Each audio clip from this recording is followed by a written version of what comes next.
Vous êtes sur Midi 1 TV, bienvenue si vous nous rejoignez dans le dossier de ce jour. Nous faisons le point sur le programme marocain d'intervention humanitaire dans le cadre de l'opération Grand Froid Hiver 2018 déployée par la Fondation Mohamed V pour la solidarité. Pour en parler, nous recevons la chef du pôle communication de la Fondation. Bienvenue Sana Derdir, merci à vous d'avoir accepté notre invitation. Alors le programme a débuté le 6 janvier dernier sur hautes instructions royales. Ce sont les populations de milieu rural qui sont concernés. Comment se déroule l'opération ? Écoutez, juste pour replacer un petit peu le contexte, donc effectivement, l'opération Grand Froid pour le compte de l'hiver 2018 a démarré le 6 janvier de la semaine, donc la semaine dernière. Et ce programme-ci, en fait, rentre dans le cadre des dispositifs humanitaires et d'assistance, en fait, humanitaire qui sont menés par la Fondation Mohamed V pour la solidarité. Et en l'occurrence, ce programme-ci, il a vu le jour dans les années 2007-2008, donc à peu près 10 années quand même d'activation de ce programme, dont l'objectif principal est de porter assistance et de soutenir en fait les populations qui se trouvent enclavées dans les régions montagneuses, en général le Haut et le Moyen Atlas, de façon à ce que justement on puisse alléger un petit peu l'impact du froid, mais surtout les désenclaver par rapport aux conditions climatiques difficiles. Et donc, à chaque fois que la météo devient un petit peu contraignante, et sur instruction de Sa Majesté, donc la Fondation Mohamed V pour la solidarité active ses interventions dans le cadre du programme humanitaire Opération Grand Froid. Alors, quel premier bilan peut-on faire de l'opération 2018 ? Donc, comme vous l'avez dit, les interventions ont commencé le samedi 6 janvier avec une première phase qui a touché 4 provinces, Khenefra, Midelt, Haouz et effectivement Taroudant. Ces interventions-là se sont faites dans des régions montagneuses, dans les douars ruraux, qui se trouvent à plus de 1300 mètres d'altitude, où donc on trouve des populations des communes rurales et des douars ruraux. Et ce sont généralement des populations démunies, en tout cas qui se trouvent vulnérables face à l'impact du froid. Cette mobilisation-là se fait en collaboration avec le ministère de l'Intérieur et des autorités locales. Effectivement, leur appui logistique est très important, il a beaucoup de valeur parce qu'il nous permet justement d'accéder aux points de distribution où se rencontrent les différentes populations des douars, parce qu'il faut savoir que dans les régions montagneuses en l'occurrence, les douars sont un peu parsemés et il faut identifier le point de distribution le plus optimal, dont l'accès est le plus facile pour toutes les populations qui vivent alentour. Donc ça, c'est les autorités locales qui vous informent du point idéal pour la distribution. Effectivement, qui identifient le point idéal et qui identifient aussi les populations bénéficiaires, parce que la distribution humanitaire qui est faite, elle est faite au profit donc des populations démunies, des populations vulnérables, les personnes âgées, les familles nombreuses, celles qui vivent à des hauteurs assez importantes, donc à partir de 1500 mètres d'altitude, et qui établissent donc la liste des bénéficiaires, mais qui surtout communiquent le démarrage en tout cas de l'opération Grand Froid, de la distribution du kit Grand Froid. Et donc vous leur fournissez un kit Grand Froid, comme vous l'avez dit, donc c'est un kit par famille ?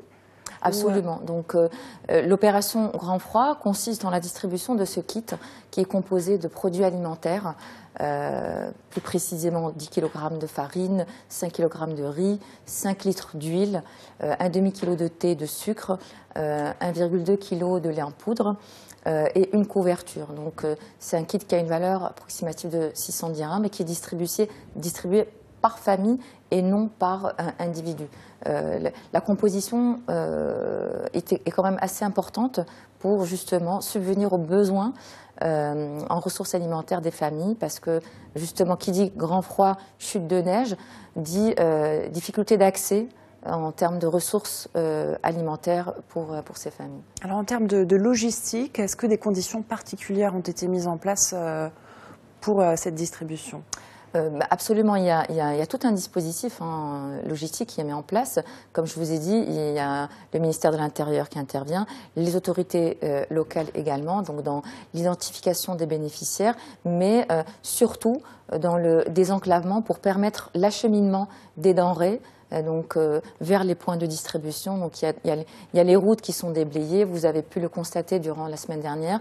Il y a pas mal de routes d'accès, notamment dans la région de l'Haouz et dans les hauteurs, qui ont complètement été bloquées. Donc là, l'intervention des autorités locales est nécessaire pour débloquer justement les accès.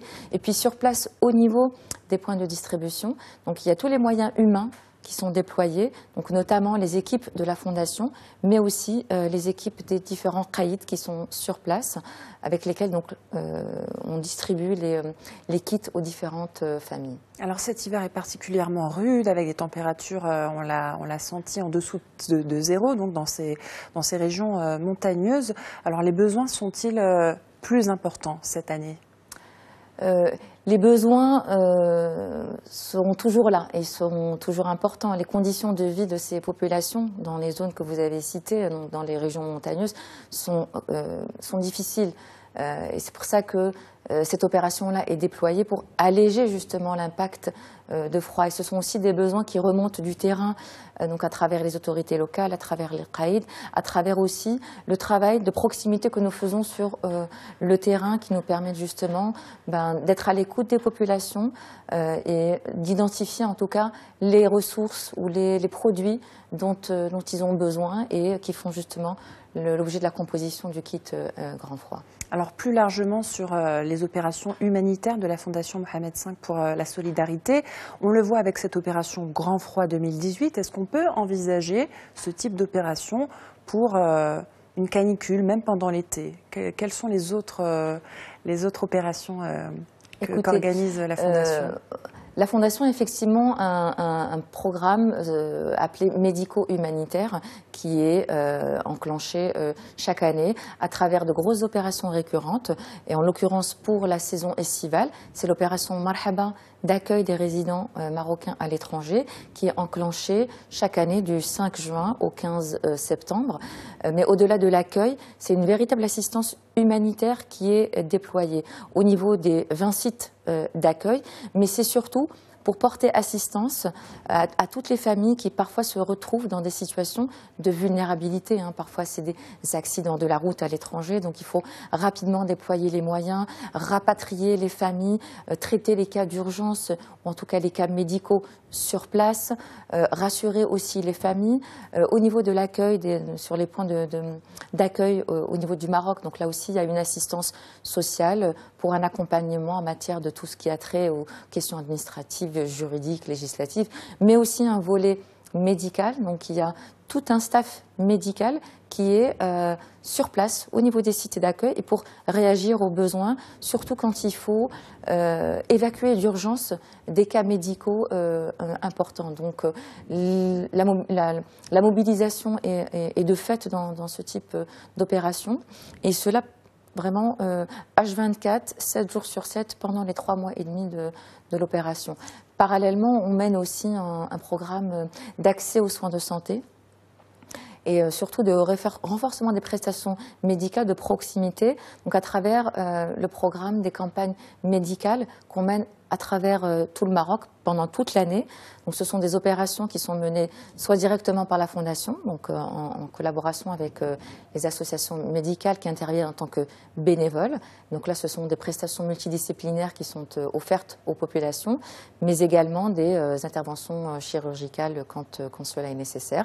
Et puis le gros programme des caravanes médicales pendant tout le mois du Ramadan, qui touche une population de près de 30 000 personnes qui bénéficient des soins multidisciplinaires. Une dernière question brièvement sur les personnes mobilisées par la Fondation Mohamed V pour ce type d'opération. Est-ce que vous faites aussi appel à des bénévoles, si quelqu'un souhaite être bénévole au sein de la Fondation? Eh bien, vous me permettez justement de lancer cet appel-là. Effectivement, le travail d'assistance qui est déployé dans ce type d'opération est ouvert au bénévolat et est ouvert à tous citoyens marocains qui souhaiteraient prendre part justement à cette mobilisation. Certes, les conditions d'intervention sont difficiles, mais lorsqu'on porte assistance aux populations justement vulnérables, on oublie la difficulté des conditions et c'est vraiment cette solidarité, ces valeurs de générosité et d'entraide qui donnent toute leur valeur à l'action humanitaire menée par la Fondation. Merci beaucoup Sanat Deldir d'avoir accepté l'invitation de Midi 1 TV. Vous êtes chef du pôle communication de la Fondation Mohamed V pour la solidarité. Vous étiez là pour nous parler du programme Grand Froid Hiver 2018 déployé dans plusieurs régions du Maroc, nous l'avons dit, qui font face à des conditions climatiques difficiles. Merci à vous. Merci à vous aussi pour votre attention. Restez sur Midi 1 TV, l'information se poursuit sur notre antenne.